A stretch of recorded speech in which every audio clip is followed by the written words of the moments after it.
अस्सलाम वालेकुम। आज हम बात कर रहे हैं एक्यूट लो बैक पेन के बारे में।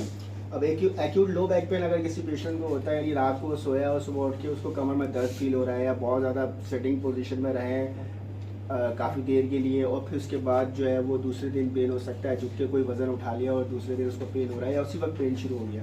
तो इस कंडीशन में जो है वो दोनों चीज़ें चलती हैं, यानी मेडिकल ट्रीटमेंट भी साथ में चलती है और साथ में आपकी फिजिकल ट्रीटमेंट भी चलती है। मेडिकल ट्रीटमेंट तो आपको यूटिलाइज़ करनी चाहिए, लेकिन ये बात का ख्याल रखिएगा कि अगर पेन हो रहा है आपके कमर में तो आप उसको एक्टिविटी को रोकें ना। तो मूवमेंट बहुत इंपॉर्टेंट है।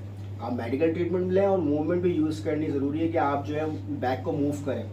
अब मूव करना है, स्लाइड मूव किस डायरेक्शन में कर सकते हो, कौन सी डायरेक्शन है जिनको आप एक्सरसाइज के जिन मूवमेंट्स को आप एक्सरसाइज के तौर पे यूज़ कर सकते हैं वो मैं आपको बताऊंगा।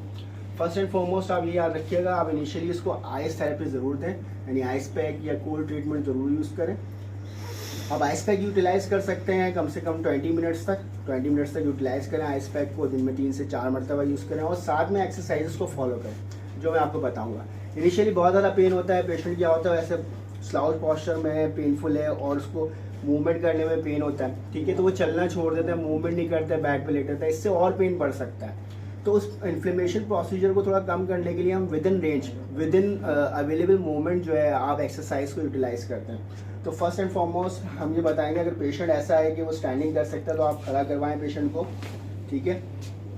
खड़ा करवाने के बाद पेशेंट ये इस तरीके से है तो पेशेंट जस्ट जो है थोड़ा सा सामने की तरफ जाए और चेयर पे हाथ रख ले या काउच पे हाथ रख ले, ठीक है, इस तरीके से। अब इस पोजीशन में है, अवेलेबल रेंज में पेशेंट जस्ट मूवमेंट कर सकता है काउ बैक, जस्ट मूवमेंट कर सकता है काउ बैक एंड स्वे बैक, इस तरीके से, ठीक है, स्लाइड अवेलेबल रेंज में। और इसी को अगर पेन कम होता जाता है जैसे जैसे उसको बढ़ा सकते हैं।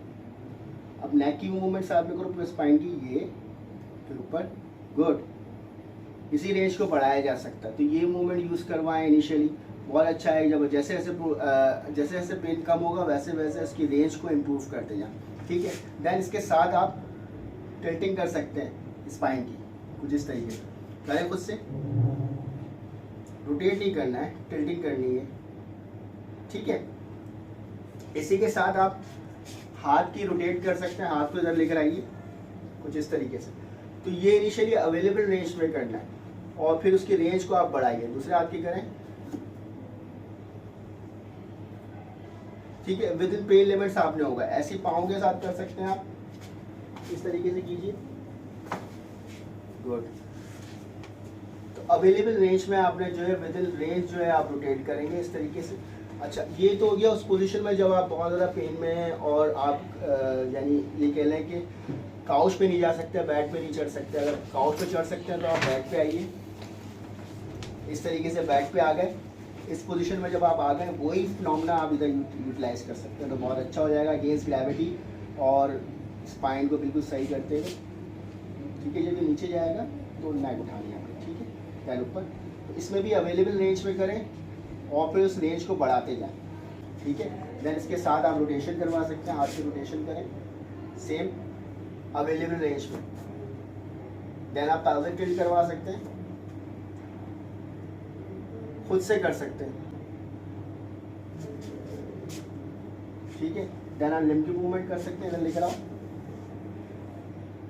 अवेलेबल रेंज में, इतना ज़्यादा मूव नहीं होंगे, अवेलेबल रेंज में आप रोटेशन करें, ठीक है। 10 to 15 रेपिटेशन एक एक्सरसाइज की करें इसी फिनोमेना में और इंशाल्लाह बेहतर होगी। देन आइस पैक का जरूर ख्याल रखना, बिफोर एंड आफ्टर ट्रीटमेंट आप आइस पैक यूज़ कर सकते हैं, बिफोर एंड आफ्टर ट्रीटमेंट आप आइस पैक यूज़ कर सकते हैं। Thank you.